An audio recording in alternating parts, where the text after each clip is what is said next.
So let's move on to Google. So we discussed the two events and what was announced last week, Amir, on this show. But apart from the production style, I think we've had a little bit more time to reflect on what Google have built and the extent to which they've maybe recovered from being caught completely flat-footed by AI over the last couple of years, despite having developed a lot of the technology themselves. What are your thoughts on what it is that they've put together there? I think they are doing major strides and they have developed a lot of deep AI capabilities, both in the company. They also own one of the biggest data corpuses in the world. They have an opportunity to really shine in this market. My problem is that they are not implementing it in day-to-day life. I can give you a live example, right? So I'm lazy, like every engineer in the world, and I wanted to respond to an email. So there was a magical button there that says, hey, we'll write your email. And I press on that button, and then it gives you a prompt. Why is that prompt? Why do I need to prompt it? It knows how to answer an email. So I write answer, and it says, no, the prompt needs to be 3 words. So I said, answer the email. And then it generated an answer. Why do I need to go through all these steps if you can clearly integrate the magic into a product that I'm using every day? Maybe it's bold to say, but I want to see more of Google things, more of the mistakes, going back to our original conversation. I want to see more mistakes, more things that they experiment in Gmail, in Calendar, everywhere. And I want it to be integrated into the experience. I don't want to write answer the email. I want it to magically, when I hit reply, I want it to create a draft for me to just review and send. There's so many things that if you're a bold PM and not a cautious PM, you can do crazy stuff because Google has this real estate. We touch Google products every day, all the time. They could show us what good looks like, and I don't think they're doing that. I'm inclined to agree with you. Over the past couple of years, what we've seen is a lot of products integrate AI in this superficial way, right? Where it's like, oh, let's put a magic sparkly AI button Yeah. over here, and you press that button and you can sort of put a prompt in and then something, something. And some of those were even reasonably well executed technically, but they're not good product and they're not useful. They don't fit into your existing workflow. Like none of these tools do I press the magic AI button once I've actually tried it and the novelty's worn off, I never use it again. I think you're right that Google is at risk. Basically what they are doing at the moment is putting magic AI buttons throughout their productivity tools into Docs and into Gmail and so on. And they could be doing so much more and so much better. I actually just switched back from iPhone to Android for a variety of reasons, but one of which is I felt the desire to be closer to the Google ecosystem again as all this AI stuff is rolling out. I'll tell you what, something really confusing, and hopefully this is temporary, but knowing Google, it could be temporary for a long time, is that the Google Assistant and the Gemini Assistant are coexisting in this really awkward way. So I went full ecosystem. I got the Pixel 8, I got the Pixel Watch, I got the Pixel Buds, as you can see in my ears there. And each of them invited me to set up the Google Assistant. And on the phone, I could choose between the normal Google Assistant and Gemini. On the other two, I assumed it would just hook into what's on my phone, but no. If I say, hey Google, oh, probably listen to me now. Yeah, it did. And I'm wearing my headphones, I'll get the old Google Assistant. If I'm on my phone, I'll get Gemini. And also, now that I've got Gemini, if I ask it to play a song on Spotify, it doesn't know how. I would have to go back to the old Google Assistant for that. So it's like, it's really janky and a little bit disappointing that it's still there. And, you know, one of the things it reminds me of, we've brought this up before, and this is the biggest example of Google screwing up that I don't want them to repeat, is Google Plus. Yeah. You were around then, weren't you? I was. I joined when Google announced that they won over Facebook with Google Plus because their numbers of people joining the platform was slightly Right. larger. Right. So, you know, I was there for the whole shit show, and it was very much like, oh, okay, let's, instead of thinking about thoughtfully creating a social substrate and tying together all our products using this enormous amount of data we have, right? There are a lot of similarities. Google had more data about people, more implicit social graph than anyone else. And they're like, okay, how could we make Gmail a bit better if we made use of the social aspect? How could we make Google Maps a bit better? They were like, okay, first of all, let's create a janky Facebook clone. And then instead of integrating it thoughtfully, let's just kind of slap it on top of everything. And that was why it was a missed opportunity. They could have actually made Google profoundly social. It turns out it wasn't as much of a sort of existential risk as they were worried about at the time. But at the time, they thought Facebook was going to kill Google. And if they'd been right, then Facebook would have killed Google because their response was completely ineffective. And it could have been effective. And the risk here with Google is the same. On the B2B side, they seem to be doing the right thing. On B2C, they've gone from a standing start and are doing interesting stuff. But yeah, it's true. My initial reaction last week was like they announced a bunch of good stuff at I.O. But if I actually think, to your point, Amir, I think it's very valid. Is AI in Google products actually something I'm using now? Not really. No. And you should. And I think the problem is that if you work in a big company, you understand why that is. Because one PM is not willing to talk to another PM, or the roadmaps collide, or something like that. They need to have someone very high in the top saying, hey, AI needs to be integrated deeply into each product. That's the top priority for everyone. Stop everything that you're doing and just do that. And I don't think that they are doing that right now. I think they're doing... Well, I mean, but that's interesting. I'll go back to Google Plus again, because you know what? They did do that back then, right? They had a single executive, Vic Gundotra, who was responsible for social. There was even the company bonus was tied to various metrics in social. We were all told, drop everything and do social. And despite that, and despite the financial incentive, it still fell flat. So, I think there's a lot of organizational debt there. Yeah. But when you say from the top, I think it needs to be from the very top. And you also need to cut a lot of the conservatism, the sort of organizational conservatism. Again, to your point, like they need to be willing to screw up a bunch of stuff.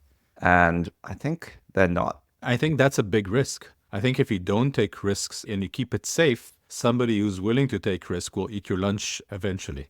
Right. But this is the classic innovator's dilemma. A lot of Google products now span across business use cases and consumer use cases. So if you make Gmail better, is one of your big corporate clients going to be unhappy about something or other? And does it just mean when you have got hundreds of millions of users for your product, there are so many edge cases and corner cases, unless you're willing to burn some of your users, you're going to need to move slowly. And I think that's just a part of the innovator's dilemma. Like, are they willing to crack a few eggs to make this omelet, or are they going to move ahead very cautiously in order to make sure that nothing breaks for anybody? Every time a startup is fearful that Google will steal their idea, or a VC would say, why wouldn't Amazon do this? Amazon is different, is a bad example, but why wouldn't Facebook do this? I asked them, have you ever tried to launch something really quick in an enterprise? It is very, very hard. It is almost impossible. To your point, the more customers you have, the more edge cases you have, the more unwillingness to take rapid risks you are.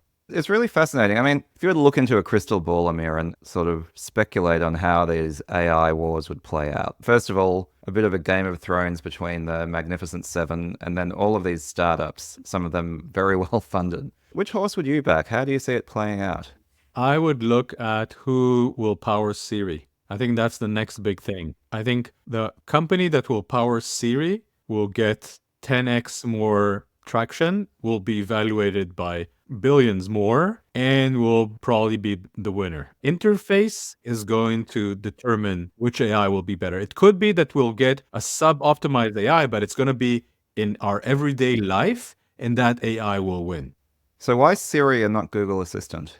Distribution. I think Google Assistant as well, but Google Assistant, the answer is probably they're going to use Google. But I think if you're talking about the startup, about OpenAI, about Microsoft, I think Siri is one of the prominent interfaces in a lot of decision makers and a lot of people, a lot of consumers. Right now, Apple is rumored to be partnering with either OpenAI or with Google. My crystal ball is waiting for that to happen, and then I'll have a lot more information about who will actually win this war.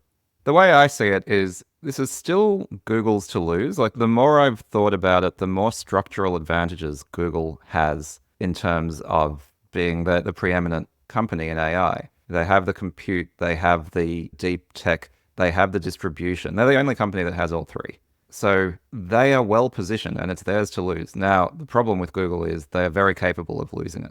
They will get more shots on goal than anyone else. They can afford to screw up a few times and still come out ahead. But they can't screw up an infinite number of times. And so then the question is, okay, can they actually get it together and use all of their natural advantages and natural tailwinds before someone catches up? Like OpenAI, who actually, the more I think about it, is structurally quite weak because they have effectively no distribution, to your point. Their path to victory does lie through Siri. And if they don't Totally. stitch that up, they're actually, I think there'll be a footnote in 10 years' time. There'll be a very significant footnote in the same way that Netscape or Alta Vista, are significant footnotes in the history of the internet. But I don't think they're going to be a particularly big player unless they can lock up that distribution. Yeah, especially if you look at if intelligence becomes a commodity. I envision a world in 5 years where you just choose your intelligence from one of the big providers. Just like you choose a S3, like storage, like compute, you would choose an intelligence and you would give it context and you would give it structure and you would give it workflows, and then you would use it like any other way. It will be vanilla. If that happens, then OpenAI is definitely, because they don't have the distribution, they're going to be reliant on someone else's distribution. I think there's a consumer surplus on intelligence for most tasks. Actually, maybe this is an interesting thing to think about, right? There's always going to be a need for the most intelligent model for some use cases, sometimes, right? And, you have all these benchmarks and it's like, okay, ChatGPT is slightly ahead of Claude or whatever it is today. It's always moving around, right? But the truth is, all the models now are way better and way faster than even ChatGPT 3 was, a year and a bit ago. And increasingly, when I want to use an AI chat interface, I'm defaulting to whichever one is most conveniently to hand. I use both Gemini and ChatGPT, and quite often I'm like, oh, which tab's open, right? Because they're both very good. Yeah. And that's really dangerous for the companies that don't have the distribution locked in, because that way lies commodification. And that's a very old story, right? Like, it's the same as CPUs and smartphones and things like that. It doesn't matter if your thing is better than the other person's one. If both of them are more than good enough, then the nexus of competition moves somewhere else. Exactly. And I think we're very quickly getting there with models. Yes. And I think also at a certain point, smart is smart enough. That's right. You don't need a genius for most use cases. And I think as product people and as techies, we really want the smartest model, but most people will say, hey, that's smart enough for me. If it's connected to my computer, to my phone, to my web, then that's it. I don't even know that there's a different model that is smarter. I don't really care, because the minute AI becomes a part of my life, it started gathering context. It knows my credit card. It knows my preference. I think the cost of migration at a certain point will become very, very expensive.